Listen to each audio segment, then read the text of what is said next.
யோபு 14ஆம் அதிகாரம்.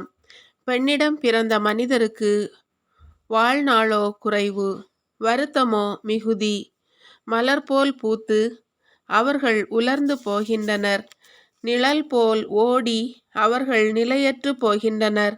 இத்தகையோர் மீதா உம் கண்களை வைப்பீர், தீர்ப்பிட அவர்களை உம்மிடம் கொணர்வீர். அழுக்குற்றதினின்று அழுக்கற்றதை கொணர முடியுமா? யாராலும் முடியவே முடியாது. அவர்களுடைய நாட்கள் உண்மையாகவே கணிக்கப்பட்டுள்ளன. அவர்களுடைய திங்கள்களின் எண்ணிக்கை உம்மிடம் உள்ளது. அவர்கள் கடக்க இயலாத எல்லையை குறித்தீர். எனவே அவர்களிடமிருந்து உம் பார்வையை திருப்பும். அப்பொழுது கூலி ஆட்கள் தம் நாள் முடிவில் இருப்பது போல அவர்கள் ஓய்ந்து மகிழ்வர். மரத்திற்காவது நம்பிக்கையுண்டு, அது தரிக்கப்பட்டால் மீண்டும் துளிர்க்கும். அதன் குருத்துகள் விடாது துளிர்க்கும்.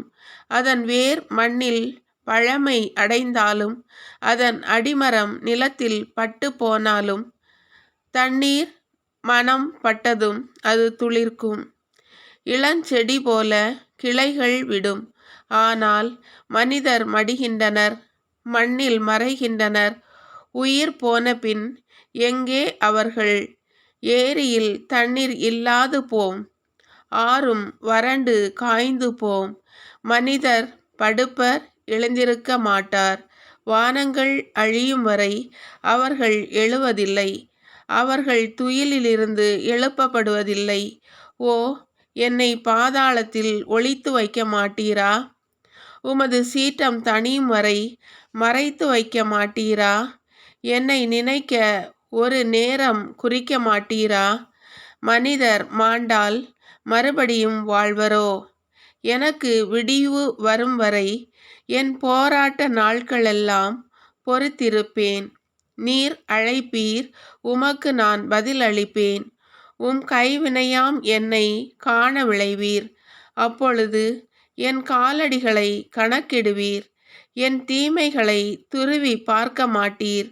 என் மீறுதலை பையிலிட்டு முத்திரையிட்டீர். என் குற்றத்தை மூடி மறைத்தீர். ஆனால் மலை விழுந்து நொறுங்கும், பாறையும் தன் இடம் விட்டு பெயரும்.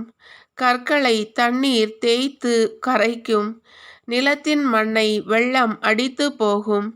இவ்வாறே ஒரு மனிதனின் நம்பிக்கையை அழிப்பீர். ஒடுக்குவீர் அவனை எப்பொழுதும், ஒளிந்து போவான் அவனும். அவனது முகத்தை உருக்குலைத்து விரட்டி அடிப்பீர். புதல்வர்கள் புகழ் பெறினும் அவன் அறிந்தானில்லை. கதி இழந்தாலும் அதை அவன் கண்டானில்லை.